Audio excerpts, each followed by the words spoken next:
I can't see anybody if there's any hands up or anything. So I may need your help, David, if anybody has questions. So this is basically what our topic is today about failure, criticism, or what we think is failure and criticism. Of course, David has already introduced me. This is the other long list of things that I have. There's more to it. I wear many hats, but yes, science is my first love. I do hold a bachelor's in physics. I wanted to continue, and then I fell into education and early childhood education specifically. So I love to help children, but everything that I do is transferable right up till adulthood. So there's a lot of things that I've done that do help adults and even the seniors. And also have my book, you can see it there, but I'm going to go over to the overview of what we're going through. So how to reframe failure, because it really isn't as negative as we think it is. Also handling criticism like a champion, and how to stay away from the comparison trap and really keep it you versus you as opposed to you versus everybody else. And I'll provide you with a toolkit on how to be able to navigate those moments in your career or even in your personal life. And I'd like to put you to work right away. So I'm gonna give you some exercises that can help you in working around and navigating these setbacks that we go through. And of course, true to myself, when we do personal development or professional development, we can sometimes fall into that trap where we take on all of these training sessions, these webinars, these lectures, but then our notes set aside and collect dust. So I do like to tell people that we can actually fall into burnout when we take on too much. And so it's important to know what we are aligning with. Is the training that we're just taking because it's available, or is it actually going to help us grow and improve our skills? So this is always the advice that I give, is to set clear goals and define what it is that you want to achieve or what you want to get out of the training session or webinar or lecture. And are they aligned with your goals and your values as well? So it's important to know that, so you're not wasting your time taking things that may not actually help you. And also to take immediate action. So I do encourage people within the first day or two to start implementing some of the things that you are taking away today or at any other lectures or information sessions. And this is where I help you with that, because I will get you to do something in the next 20 something minutes. So you'll already be ahead. And of course, you keep going back and reflecting on where you've been to see if there's any adjustments or further training that you could have to improve your skills. So we're going to start off with how. This is a question that I like to ask when it comes to failure. And that is, when was the last time you felt like you failed? So I invite you, for those who are on the live right now, if you want to share in the comments, but if not, it's okay. You can kind of reflect on that last time where you felt like you failed. And how do you think you handled it? How did you handle that failure? So I'll give you a minute to think about it. And just think of that moment. It could be on a personal level or a professional level. Though it is important to notice that, or to make a point here, especially with our younger generations, is that many of our youth struggle with setbacks and pressures because they want to succeed quickly. They expect to have high recognition and high success right away with very little experience. So they cannot handle failure very well. For them, they cannot fail. So as mentors or as leaders, we do need to set the example to let them know that it's going to happen. It's inevitable. It does happen. But just to change our mind frame, our mindset on how we look at that. So I just asked you this. I'm going to go to the next slide. I just asked you, think of the last time you felt like you failed. And now I'm going to ask you, can you think of a time when something didn't go as planned, but helped you grow afterwards? So this is kind of an example of how we can change or reframe failure, because they're the same question. Asking somebody, when was the last time you felt like you failed versus uh, can you think of a time when something didn't go as planned but helped you grow? So that's kind of an example of how we reframe failure. And it does create something different in us. We react differently when we think that way. So it is important to kind of reframe that and to share with our team and with the youth that leadership doesn't mean that you never fail. It just means that you learn how to respond to it in a positive and constructive way. So we're going to jump into the reframing of what failure is or what that looks like. And this is where I put a lot of emphasis on the fact that failure is feedback. It is information. Because what happens is we don't grow when things are easy. We grow when things are difficult. And so failure needs to be looked at something that is part of success. It's not the opposite of success. It is part of the success. We learn from it, we troubleshoot, and then we become better, or we come up with a better solution. So as mentors, when we are dealing with our team, or if we're mentoring the youth, is to ask them, what has this taught you? And what adjustments can you make so that they can learn the whole process of handling setbacks and failure. And so it is a tool. It's not a trap. Failure really is not the opposite of success. It's part of it. And we have data from them to learn so that we can make sure that this doesn't happen again. We learn from our mistakes. And this is where, when I talk about reframing failure, there's a few large organizations that use failure as part of their process, their learning process. But I wanted to kind of put it out there when we're talking about failure and how we react to it. I'll give an example. I usually use her very often is Oprah Winfrey. For the longest time, for a good part of her career in the beginning, she was told that she could never be on TV. She didn't fit the portrait of somebody that is on TV. And so she was rejected quite often in the beginning of her career, saying that she would never be on TV. And look at her now. So if she would have listened to that and let that happen, she would have never been to where she is. But I also wanted to add this. I like to add that Google and Apple now incorporate failure into their brainstorming sessions. So they will actually ask to come up with the most outrageous outcome that could come of whatever project they're working on, or whatever program they are developing, but also to come up with the most catastrophic failure that they could go through. So doing that kind of takes the fear of failure out of the equation when you're working on a new project where you don't know what the results are going to be yet.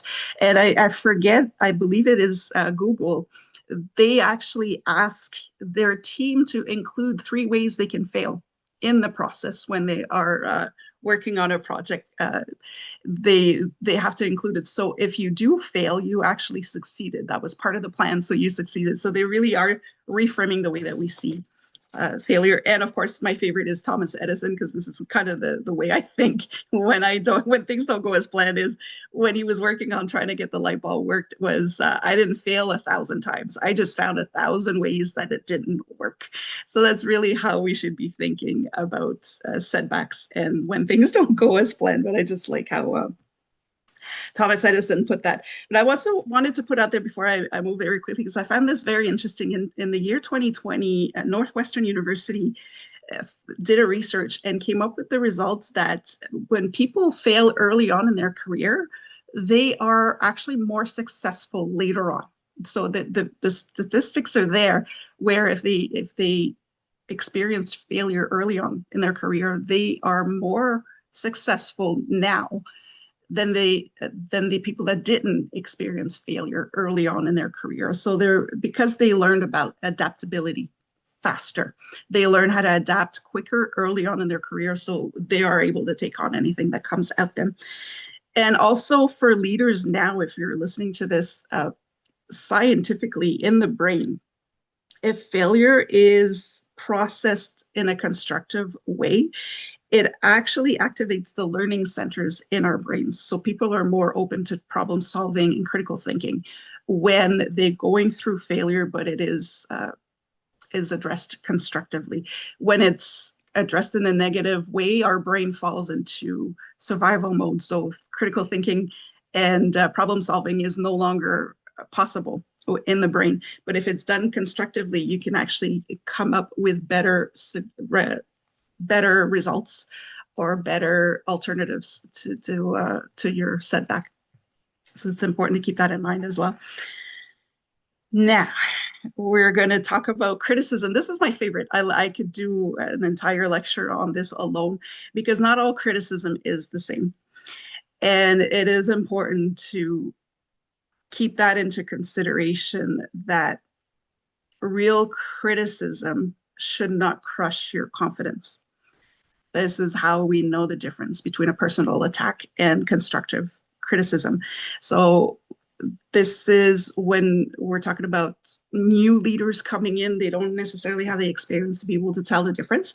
And also in our insecurities, we may take constructive criticism as an attack because now we feel like somebody just picked at our insecurities. So it's important to know the difference. And I'll give you an example very quickly of personal attack. Somebody could tell you, you're terrible at this. All right, there's no room for recommendations on how we can improve. It's just a full-on attack. Now, a growth opportunity could be, your presentation could be much stronger if you slow down here.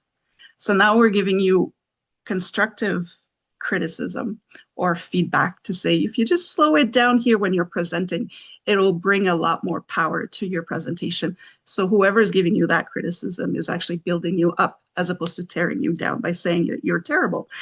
So that is an example of between the two that I like to give. And whatever type of criticism you receive, whether it is a personal attack or a growth opportunity, the choice of criticism is a reflection of the person who's doing the criticizing. So keep that in mind as well for the youth, for the younger generations. When you're coming in and it feels like somebody's attacking you or, in their comments, just know that it's a reflection of them. Don't take it personally. It doesn't define you, but you do need to ask yourself, what can I learn from this? How can I grow from this? So there is a filter that you can go through when you're not quite sure if you're being attacked or if somebody is really giving you constructive criticism. And that is, who is giving the feedback? Some of the people that may be just criticizing you to crush you. And then what is the intention behind that criticism? And how can you apply it? So with this 3-part filter, and as the more you practice it, it's like a muscle. The more you practice it, the faster it will happen. And within a fraction of a second, you'll be able to go through all of it and determine, was this really constructive for me, or was it just in an attempt to tear me down? So that can be very helpful as well in determining what the intention was. And you can ask, and this is where I like to play the part, when you're really not sure, just ask them to repeat it. Say, oh, I'm sorry, can you repeat that, please? And you will know if they don't want to repeat it, it's because they were really just looking to break you down. Moving on to how you can handle it in a more diplomatic way or in a calm way. It really is just to pause before you react. When we're feeling attacked, I always say the tiger wants to come out of me and just like, but if you need to take that pause and just think, okay, before I react, what is this really for? And why am I reacting this way? Am I being really attacked, or did we just hit a pain point for me? So is it very helpful, or was it harmful? Was it meant to be harmful? And even if the delivery was not necessarily in the most diplomatic way or in the nicest way, is there anything that you can learn from that? And then after that, you can choose if you're going to respond as opposed to reacting. A reaction in your part kind of sets you back.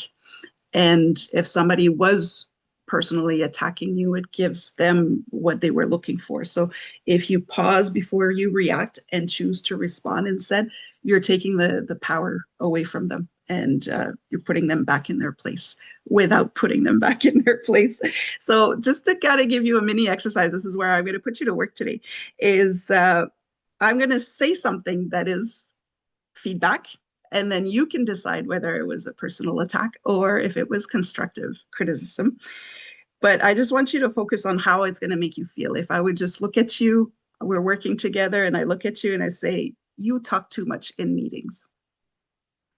Just take a minute and think, how did that make you feel? Was that a personal attack? You can add it in the comments if you like. I may not be able to see them right away, but if you want to put them in the comments, was that for you? Was that a personal attack, or was it constructive criticism, or do you need a bit more information on it?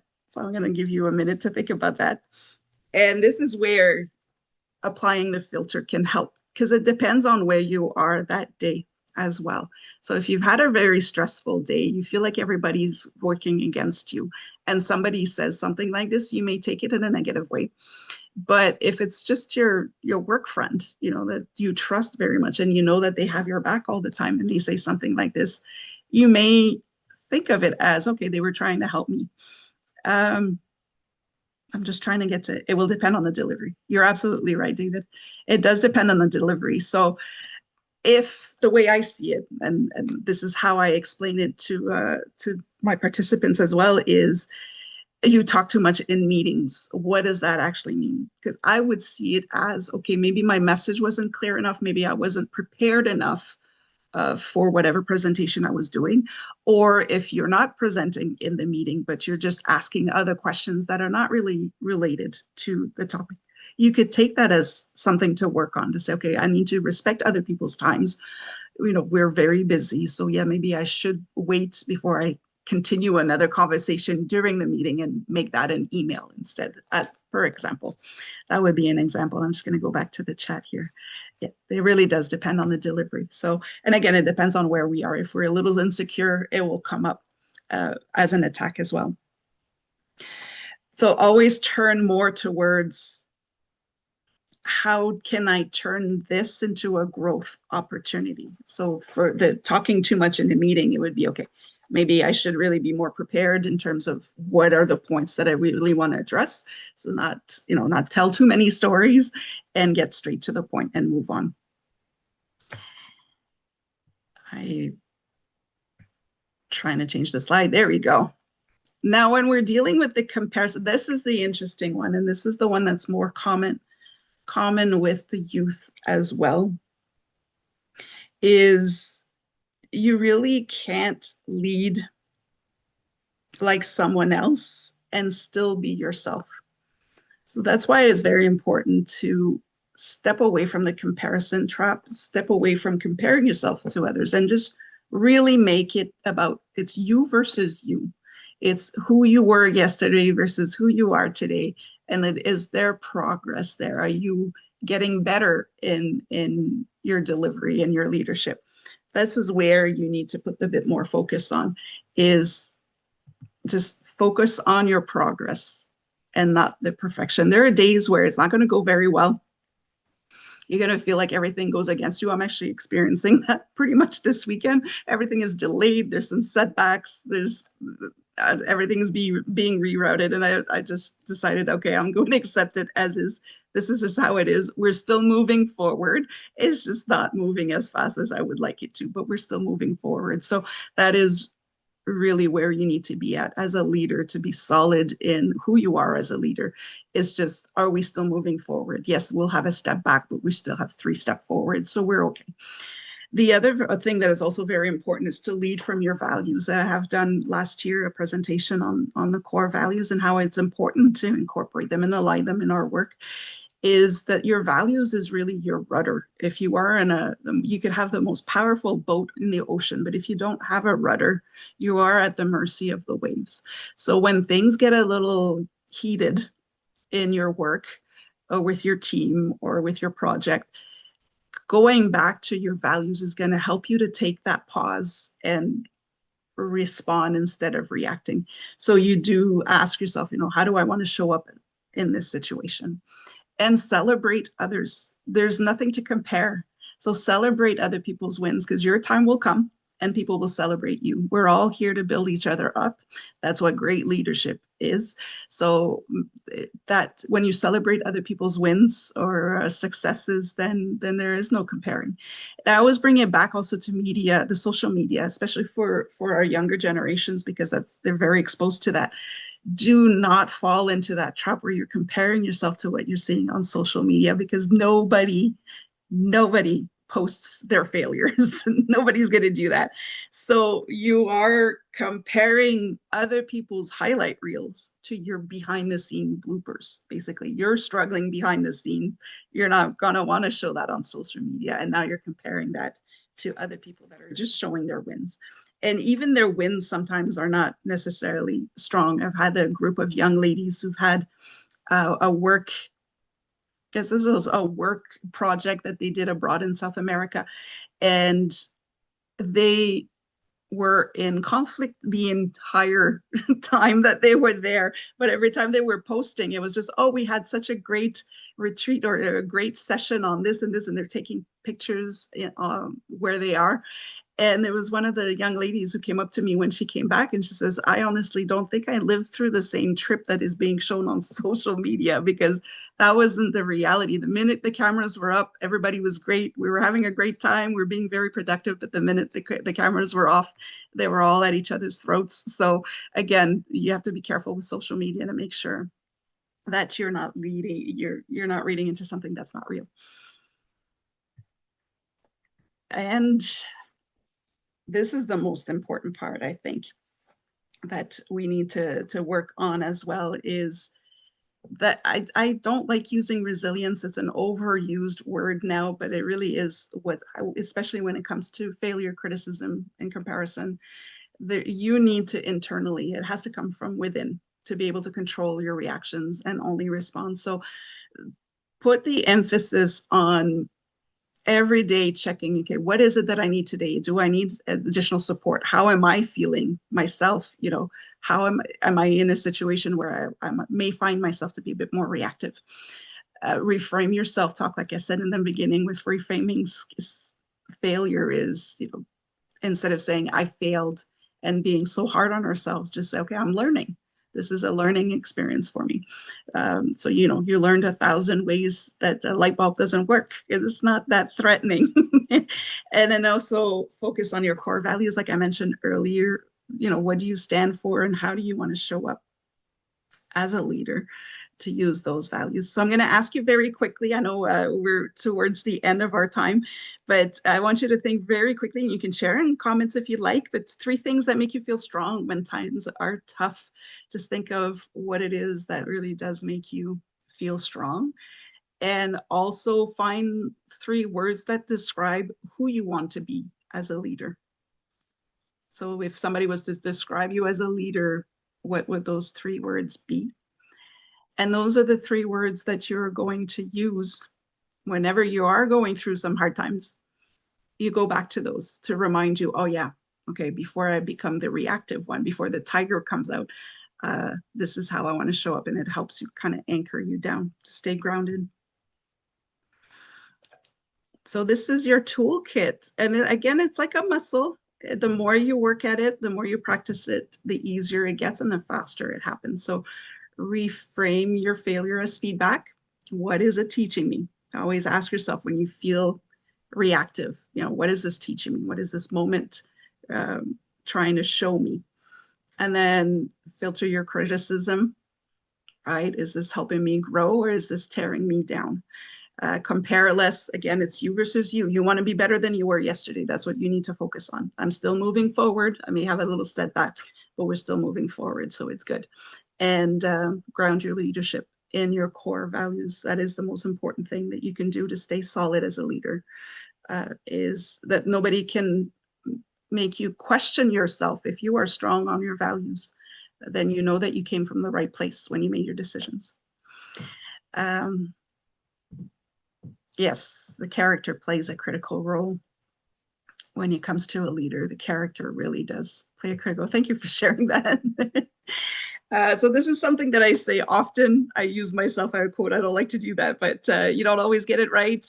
You'll make mistakes and people won't The people will doubt you, but what makes you a leader is how you get back up. So wiser, stronger, more rooted in who you are. So you just have to keep that in mind. Don't be so hard on yourself. You're doing it as long as you are sure of who you are as a leader, that you're making the decision that's right for everybody, then everything else from the outside cannot break you down. If you are strong on the inside, um, everything else on the outside is just noise. It won't be able to break you down. There are people, unfortunately, that are looking to break you down, depending on your position. So I'm going to put you to work. I just have another minute. If you are a senior leader, I would say when you do experience setbacks, or if they are experiencing setbacks or what they would consider failure, just ask them, okay, what is this teaching you? Is this some part of the vocabulary that we should bring up a lot more? What is this teaching you? And if you are a youth or a young leader coming in and watching this, then ask yourself, once you figured out what it is that it's teaching you, then what adjustments do you need to make now? Because of course you can't be doing the same thing over and over again. We do need to make adjustments. So what adjustments can you make? And I'll take it even a step further and say, what help do you need? What kind of help can you ask for to be able to make those adjustments? And I will leave you with that. Keep the conversation going. Like I said, this is usually a 5 to 6 hour process where I go into really big detail. I gave you the overview with a lot of information that can help you to get started, to calm yourself down in those moments where it gets very chaotic. But you can always contact me if you want more information on it. And it's just important to keep that conversation going. And I think I am done with my time. So I will leave that in your hands, David. Thank you very much, and good evening to all of us connected here once again. This is the David Ddouglas Leadership Forum, and this is our weekly leadership series. You are connecting with us tonight, and we have a speaker speaking to us from Canada. Very sorry about that. And she is talking on the topic this evening, the unshakable leader, navigating failure, criticism, and comparison. Unshakable leader. How unshakable are you? Are you in a leadership position? Are you leading people? Are people criticizing you? Are you people comparing you to other leaders? Are you failing in your leadership and people are not taking it easy with you? What type of leadership are you practicing in your leadership space? So tonight we had the speaker talk to us about the things that you should expect if you are a leader, and if you are going through all these things, how you need to manage it, and nuggets that can help you to remain unmovable, unshakable. And so she talked about failure, and I have some question in that area. And so she did mention about failure being taught with even Google and some institutions and things like that. I'll be coming back to that. But it has been a wonderful presentation, fantastic presentation, giving us education on what you as the leader should expect. Several times we talk about leadership here on this platform, and we made it clear to everybody connecting with us. Leadership is not about you alone. Leadership is about people, and leadership is about how you also prepare yourself. And where leadership begins with you. And so the criticism may start with you. People may start criticizing even how you live your life and how you conduct yourself, and then how you move about, how you do things, how you talk and stuff like that. So she did mention, what will you do when your friend tells you you talk too much? How are you going to handle that? And then how you also lead your family, very, very much important. We talk about all these things because the leadership practice begins from all these areas. And it is one reason why I did mention here before that the reason for people to ask a child, who is your father, is just because they want to know who has a leadership responsibility over you. So how your child conduct him or herself outside there is a reflection of what you as the parent you are putting in them and that is what they will display out there. It is a question session, so we'll be opening up for question and answers. We decide to reduce the time from 45 minutes to 30 minutes, so we can allow time for questions and we'll close within time. So I believe our speaker tonight has been precise with time. 30 minutes exactly, she's done. But here, we are open for question and answers, and as we always do, I will pick some contributions from our elders who are here with us tonight. And Prof. PK, if you can unmute yourself, give us your thought on the presentation tonight. What do you think about this particular topic and the presentation? Thank you very much. Yeah, thank you, David, and thank you, Daniel. Excellent. Some people sometimes think that excellent leaders are some special human species. No, leaders like everyone, they are like everyone else. And as a result, they also experience failure. And their response is what tends to be crucial. How did they actually face failure when they experience it? And 3 points. They usually acknowledge failure, they accept it, because they are human, they can also fail. They are very honest. They take ownership. Look, I'm the leader, I took this decision, it's gone wrong, I'm sorry. Let's get back, to another start. That's honesty. And they reflect on what has gone wrong and then learn from it so that next time they will not make the same mistake. L'Oreal is a company, the biggest beauty products company in the world. L'Oreal, the ladies know this company very well, has a policy where you are not fired when you make a mistake. Because L'Oreal believes that you can learn as much from mistakes as from the successes. So you are not fired. And leaders are people who basically will acknowledge and accept that they have failed in this particular case. They reflect and analyze the problem, why they failed. They learn and adapt to the circumstances, and they build resilience. Failure doesn't kill them, doesn't destroy them. They build resilience, they're able to rise back and get going, foster a growth mindset, and they usually focus on the future. Yeah, things have gone wrong today, but that doesn't mean the end of the world. We can actually look to the future. And sometimes they seek support.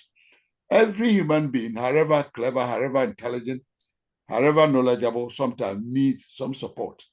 And leaders are people who are able to raise their hand up and say, look, I don't know this one, can you help me?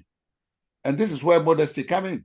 They accept that however good they are also human, and they can learn. Leaders are people who learn all the time, rather than I know it all, who can teach me anything. That's not the mark of good leaders.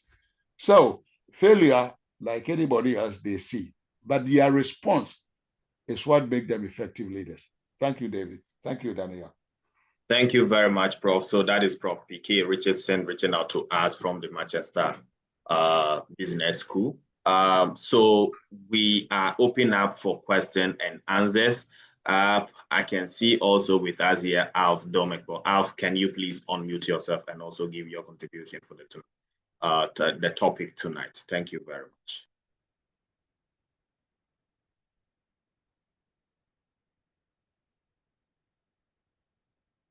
Alf, can you hear me? All right. So, so I heard Prof again emphasize or explain what actually failure is and how you have to embrace it as a leader when you find yourself in that position. But failure, as we know, is something that not everybody will want to associate themselves with the word failure, because what it means is that you are underperforming and you haven't actually done well. And so that is why that word failure will come upon you. So it is something that we shy away from. It is something that people run away from. And it is something that leaders actually try very hard not to get themselves into that position. Now, my question is this: why should this now become a topic and then a lot of people will want to teach it as part of their teaching curriculum? Thank you very much. That is an excellent question, especially nowadays, because we do still view failure as a very negative thing, and it is in a sense, yes, we're not getting the results that we were hoping to get, but it's also the fact that I mentioned that a little earlier as well, is especially with the younger generations, they put a lot of pressure on themselves, or they're expecting to have the experience, that they think they're coming in with the knowledge of somebody who's been doing it for 25 years. So this is something that a mentor of mine actually told me, is don't compare your day one with somebody else's year 10, because they've gone through, we learn through our mistakes, through trial and errors. So it is important to turn that around and reframe what failure is, and not make it as negative as it is, but to really let everybody understand that a setback like this is actually beneficial to everybody, because we can learn from this and make sure that we don't make mistakes like that. So Professor PK said that earlier as well, that okay, so it didn't work, so what, let's try again. And great leadership is that it says, okay, what do we've learned from this, what can we do from here to make it even better. It can also come from just saying, okay, we've been doing the same thing for the last 10 years, and all of a sudden it doesn't work anymore because the needs of the company, the organization, of the community change.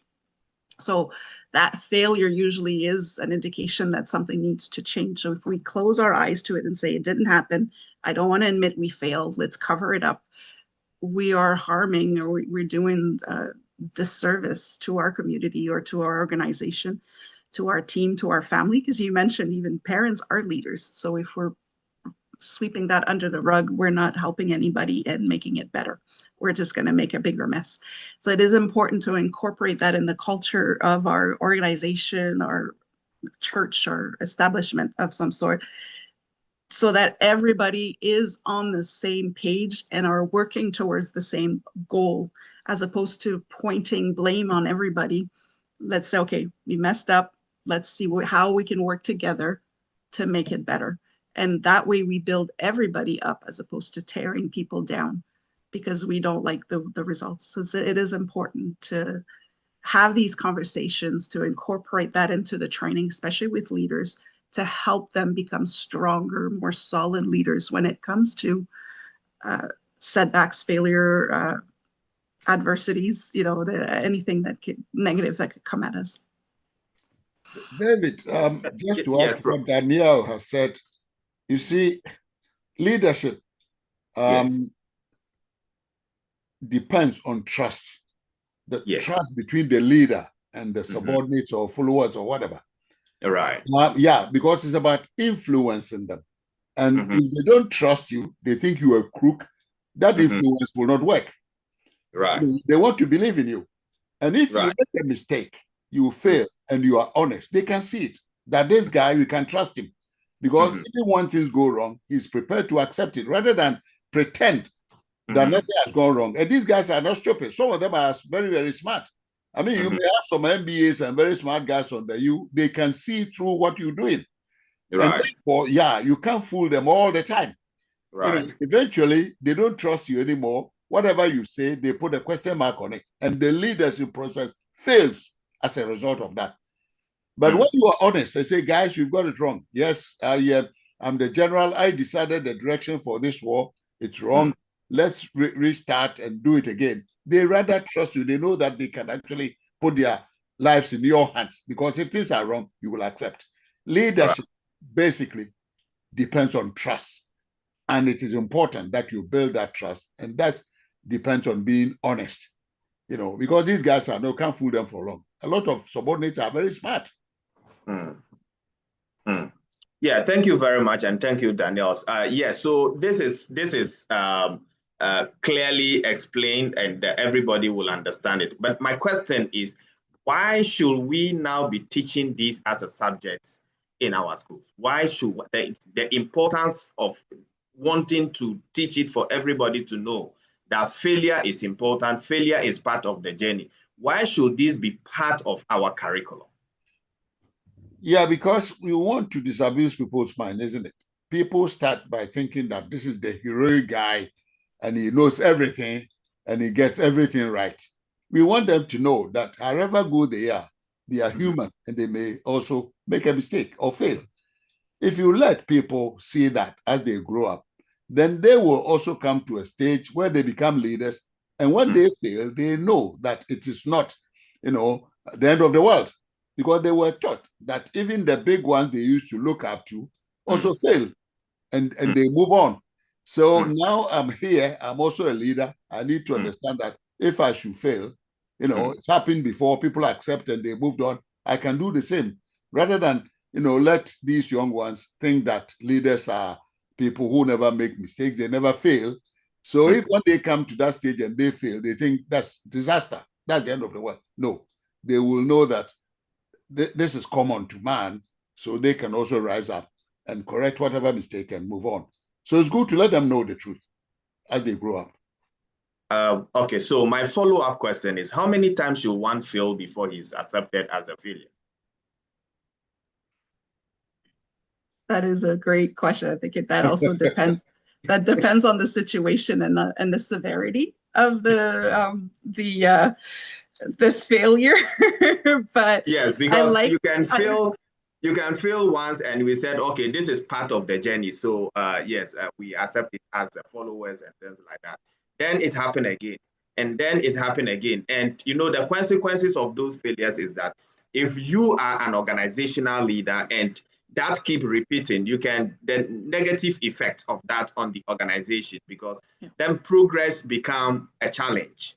David, if you keep failing, that's a sign that you're a bad leader. That's a sign that you are incompetent. Thank you very much. That's a sign. But one failure within a certain length of time is fine. But if you failing, then the question is, do you have what it takes in the first place to be a leader, to be able to deliver? Then it's questionable. It brings us to that question: what does this failure teach us, and what did we do to adjust it so it wouldn't happen again? But if it keeps repeating, we could blame it on the team. But as a leader, at one point, you need to step in and say, "Okay, this isn't working. We need something else. What do you need for support? What else do we need in terms of resources? If we need other resources, you need to step in and take your position." We're also setting the example for our future leaders. So by talking about it, by mentioning it, how to handle it, then we're creating stronger leaders for the future as well. So at that material time, if the leader is somebody who repeatedly fail, then the management is right to fire that leader, because at that point it can be written that you are a failure. So at that time, that the management can make a decision to say you have to exit or you have to vacate your position for another person to take over. Thank you very much. Alf, can you please unmute yourself and go ahead? There is a message from Adelaide in the chat box. I'll be reading it later. Okay, yes. I'm listening to this discussion. Thank you very much, Dr. Daniel Baker. Baker. It is Baker, isn't it? I think we've had this discussion before. Just one thing. Can you move your head a little? Either left or right. Okay. You need to put that either to your left or to your right so that we can see it during the thing. You need to advertising it properly. You know what I'm saying? Okay. Just saying. This failure thing, I saw the picture of you standing absolutely lovely. You're beautiful. You're looking beautiful and gorgeous. This failure thing, we have assigned failure to obscurity, and failure is not an option in my world, because we do our space things. Failure is not an option. NASA, yada yada yada, bring the astronauts back from the moon. Well, sent to the moon, didn't quite get land there, but came back with the oxygen tanks and stuff like that. And failure wasn't an option, right? Now, in today's world, when you've got and I'm sure Prof is gonna come back at me because he knows this thing like the back of his hand. The Colonel Sanders, How many times did he fail before he succeeded? Dyson, how many times did he fail before he succeeded? Electric bulb, how many times did he fail before he succeeded? Abraham Lincoln. Even if we come like top day modern and come to Elon Musk with his Starship, yeah, they're still failing.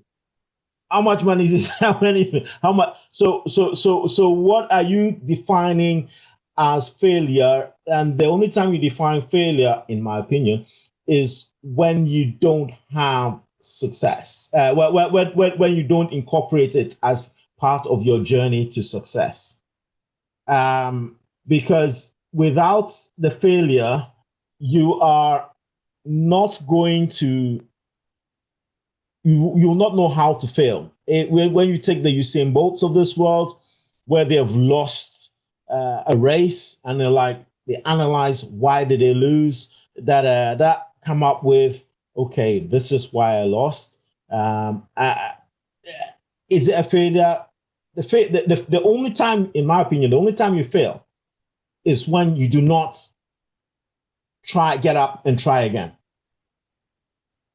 That is a failure. Now, but that is contextualized. When you take a company, if you take a company and you have set procedures,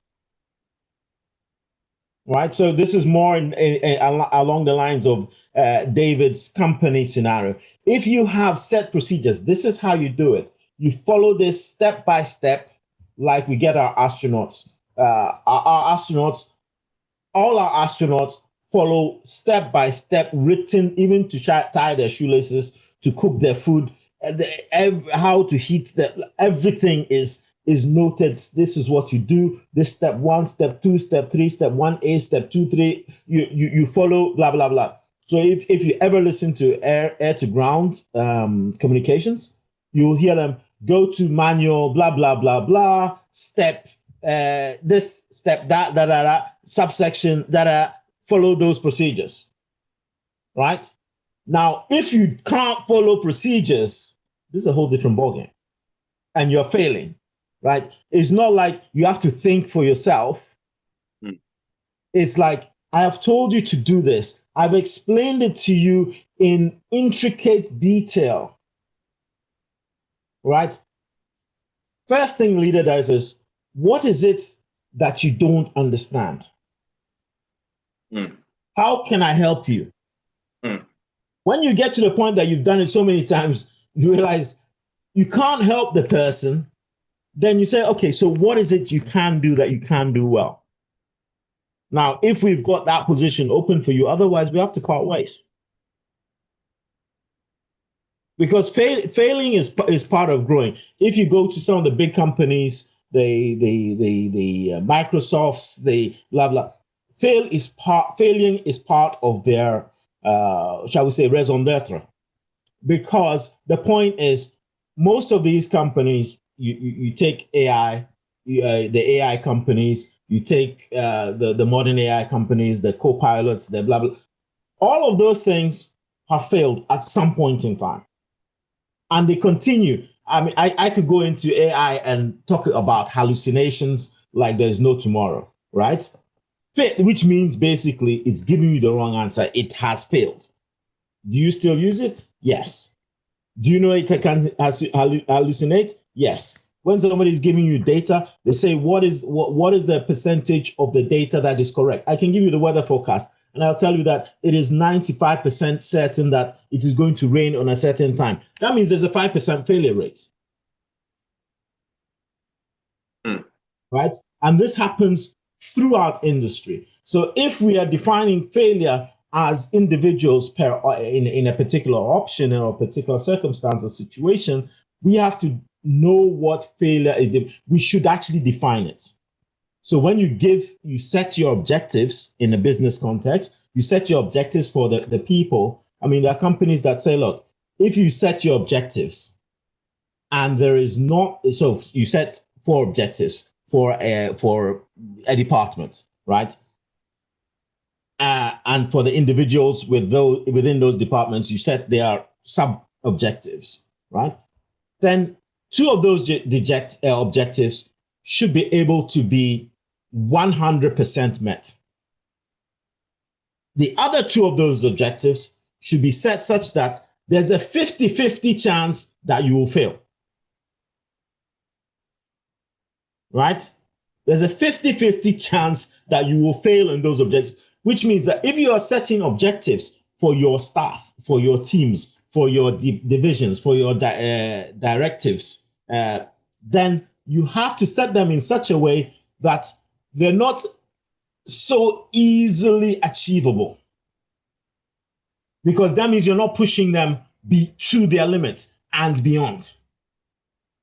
If you don't push people to their limits and beyond, they're easily sitting down. Oh yeah, I can do that in 5 minutes. No problem. I put my feet up. When I'm giving you, if I set you a problem, I set you an objective to do within my remit, that I'm a, shall we say, established company, as opposed to I mean, if you're growing a company, you don't have that luxury.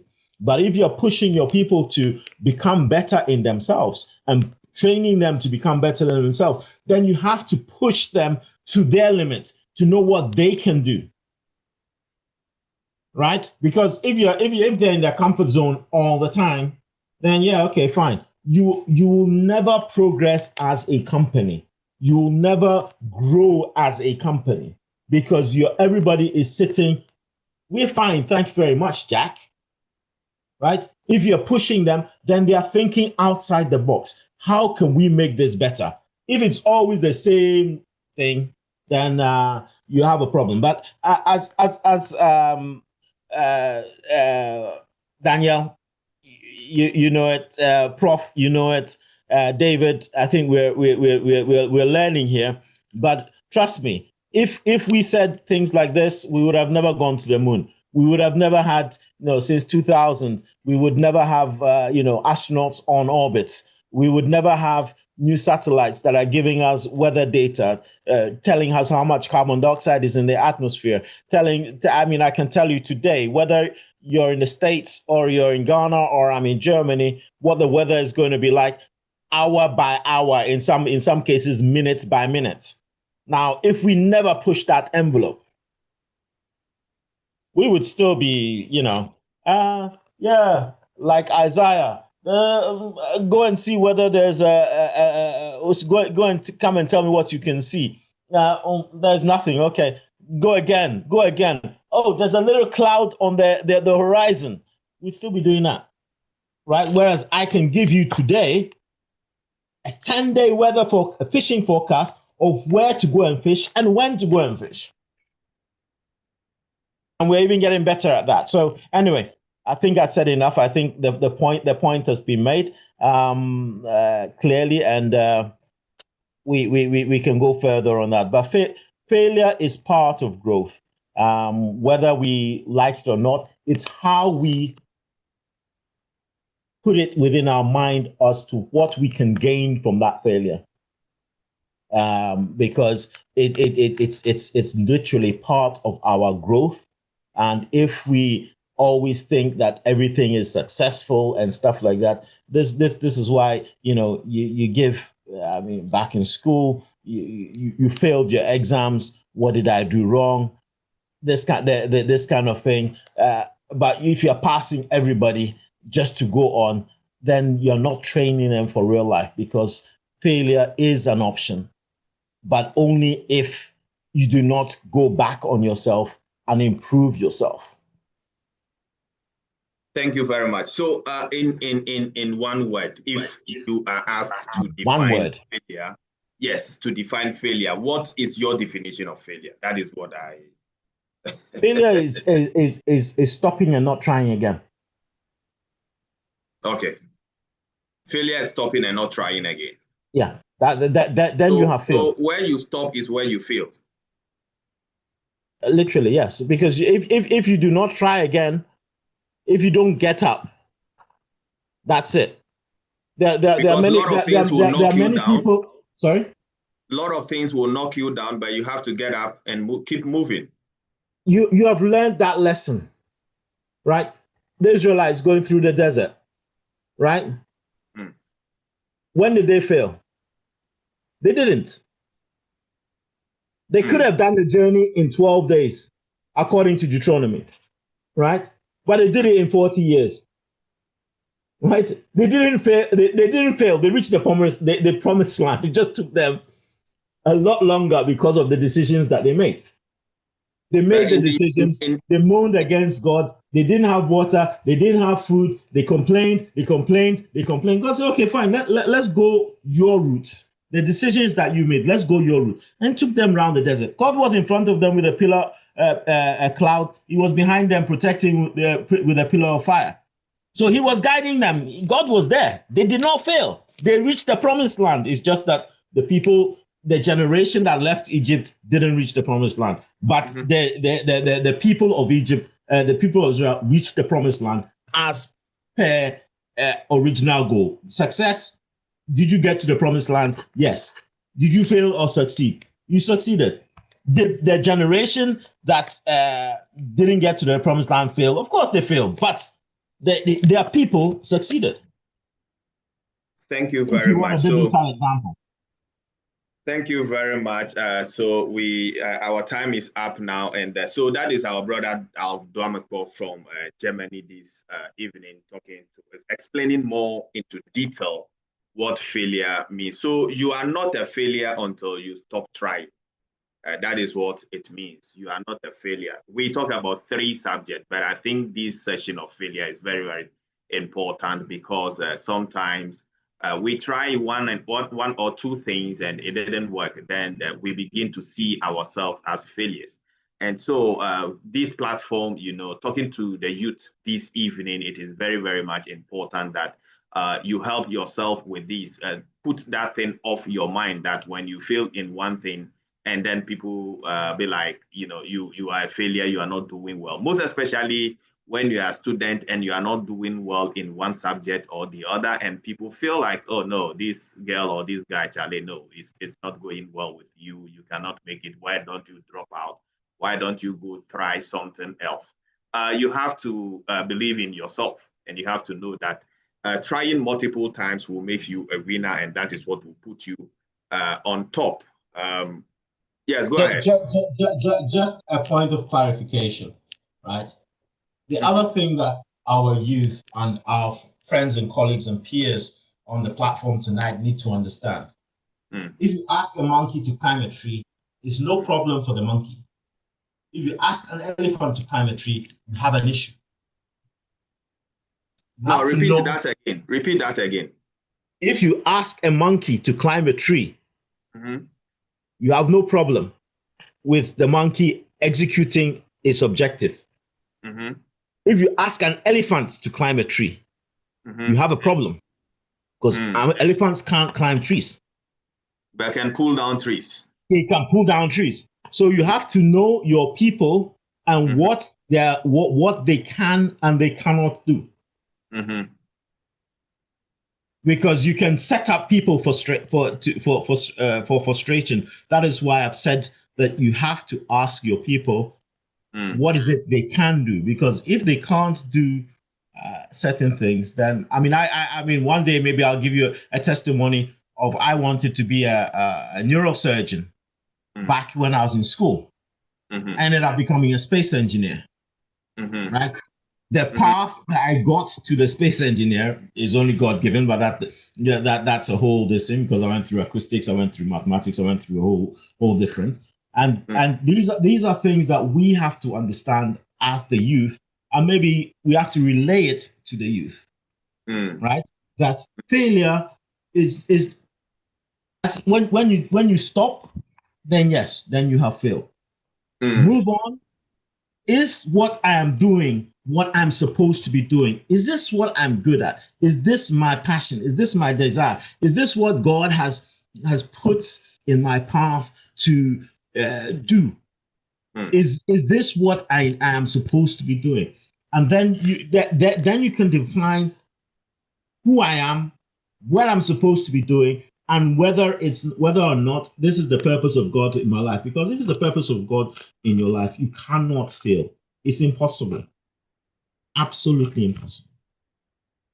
So another thing is you knowing yourself, finding your divine purpose, and living within that. Very, very much important. So yes, we are behind time 2 minutes, but the speaker mentioned something, and I want to also throw more light in that area because it is something that is happening in our part of world. But before I do that, we have some few messages in the chat box. Let me quickly read them. So Adelaide Boy, he said, it should be taught because leaders are as human as they are. They lead and can equally fail. So leaders are also equally human beings just as we are. So failure is not far from them. They can fail. But is that something that our African leaders are practicing? I'm sorry about that. That is quote in quote. So we have Richie. He said, this is a great discussion. Thank you very much, Richie. We have from our sister Ramatu Johnson. He said, failure is part of the success circle. Test, fail, learn, improve, re-enter, and the circle continues. So you fall and then you continue. You fall, you rise. They knock you down, you rise. Refuse to fall. Because even the community, the society will knock you down several times. People will tell you, hey, you are growing old. Why are you not married by now? Dog them. Forget about what they are saying. Continue. Leave your divine assignment, God-given talent, what God has purposed you to do. Some of us, it is not that, if they said you are growing, I'm just saying this one, please, it's not this thing. But if society is telling you you are growing, let them know God have assignment for everybody. There is an assignment for everybody. Not all of us will get married at the age of 20. Not all of us are 25. Not all of us are 30, 35, 40, 45. When that time comes, God himself will show himself strong, and you will get the right man or you get the right woman to marry. So you shouldn't let society frustrate you. This is just something I'm putting up. I don't know how it came up, but I just have to say it. So our speaker talked about social media comparison when she was talking about comparison. And the reason for me to talk about this is recently something happened and it was circulating in our social media platforms. And it is very, very important for our youth, our followers, to know this and take notice of it. There was a young girl that was shot dead recently around Yenji or something like that. And what happened, and why am I saying this on this platform? This is what happened. The young girl was showing different things on social media, different life, different behavior, different character, presenting herself to look like coming from a rich home. But until she was shot dead and the media guys have to go to the house, then you realize that even they've forgotten about her death. And now they begin to talk about where she's coming from and the pictures and the videos that they keep seeing online. And they realize that where she is coming from is not matching the video and the pictures they saw online. So now they begin to talk about her personal life. They have even forgotten that she's dead. This lady has been shot by somebody and she's gone. But the question was, why should you post yourself to be somebody coming from a rich home? But when the media went to her house, they realized that this house, I think even one of the aunties were complaining of how they can even mobilize money to do something. But this is a lady on social media. When you look at her pictures and you see her videos, you know that she's doing well. She's coming from a well-to-do family and stuff like that. Now, what is the lesson point for all of us?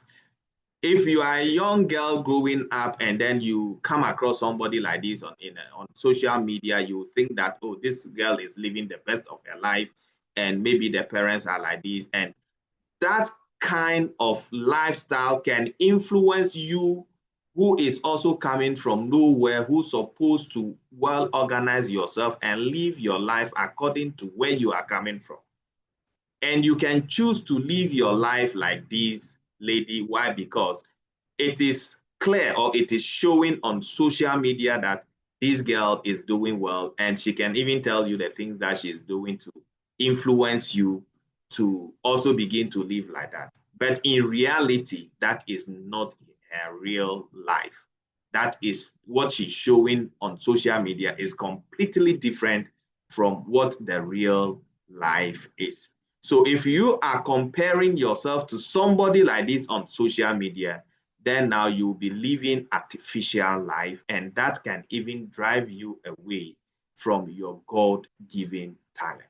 So it's good that we can follow people on social media, but if you are following somebody on social media, or you want to pick a mentor on social media, or somebody you want to learn something from on social media, take your time, do due diligence on that fellow, know what and what makes that person.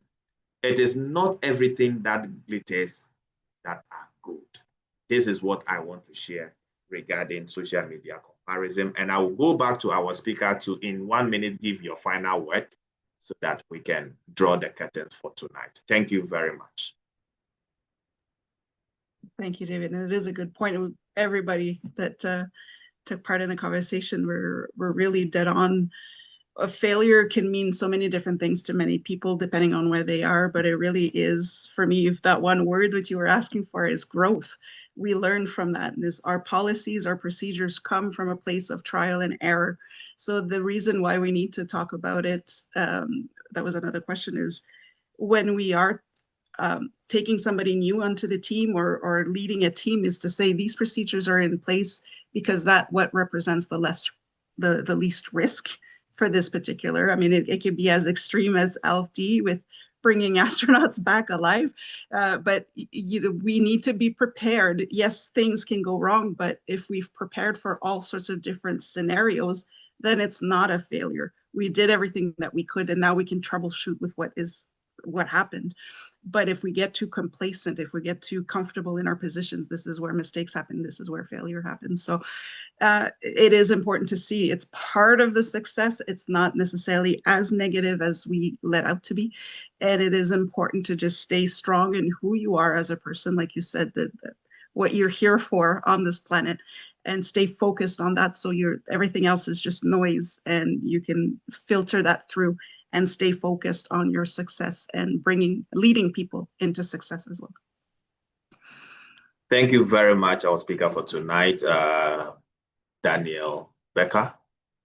So that is her final word. If you want to get in touch with her, she has earlier on shared her email, but I want to also make this clear to our followers. We expose you to our speakers most of the times, but you need to know your limit and the informations and things that you share. There are some of them I keep receiving complaint, or should I say, keep receiving feedback from some of our speakers as to some contacting them on social media and kind of things that we request. If there is something that you ask these speakers, the reason why they are here and the reason why we are here is for them to mentor us or for us to learn something from them. It is not in our space to ask anything beyond that. So if you are one of those who goes beyond what you have to ask, then be cautioned tonight. The only thing you can ask if you need mentorship or you need guidance to something, they are in for that, but they are not in beyond this. So let's take notice of that. So in the chat box, again, we have from Richie said, in my opinion, I will say failure is a tool to building anything incredible. Failure is a tool to building anything incredible. It's rather unfortunate you brought it late, because I would have put up this thing for argument, for discussion anyway. But then it's coming late. So we thank all of you for making time to be here with us. This session is live on our YouTube platform. So if you want to go there, listen to it again, you can go to David Ddouglas Leadership Forum on YouTube. You will listen to the full session because it is live on YouTube. Same way we are live on Facebook. It is David Ddouglas and also the David Ddouglas Leadership Forum. You get a full session of this presentation and you can learn a lot from there. We want to be grateful to everybody who made time to be here with us. This is the David Ddouglas Leadership Forum, our weekly leadership series. So every Sunday, we are here with different speakers with different topics to add value to our life. It's just a learning platform for all of us where we can exchange knowledge. We are all here to exchange knowledge. We are here to learn. Learning is part of us. We can roll it out. So next week, we will go back to the US and we will have Dr. Millie Tuches, who will be speaking to us on how to lead in times of transition, how to lead in time of transition. So you have to make time with us, join us next week. She will be leading us in this session to take us through how you as the leader, you can lead effectively through the times of transition. So we thank you all for your time. Next week, same time, 7 p.m. GMT, 2 p.m. CST, 3 p.m. EST, 8 p.m. UK and Nigeria. Depending on your geographical location, you can Google it and then you catch up with us. And so God richly bless you. I want to acknowledge the presence of Engineer Shehu from Nigeria. Engineer Shehu is our rep in Nigeria, doing very well, joining us here every Sunday. Unfortunately, I didn't give you the opportunity to share your mindset on this. I also want to be grateful to my brother, McDan, for being here with us. Thank you very much. And there are other people. If I've not been able to mention you, it's not intentional. It's just because maybe the names you are using, I'm not able to get the names right. So thank you all. Join us next week, and God richly bless you. Have a good evening, good morning, good afternoon, depending on your geographical location. Thank you all. Bye-bye. Daniel, you know, we have to set time to talk one of these days. You are too busy.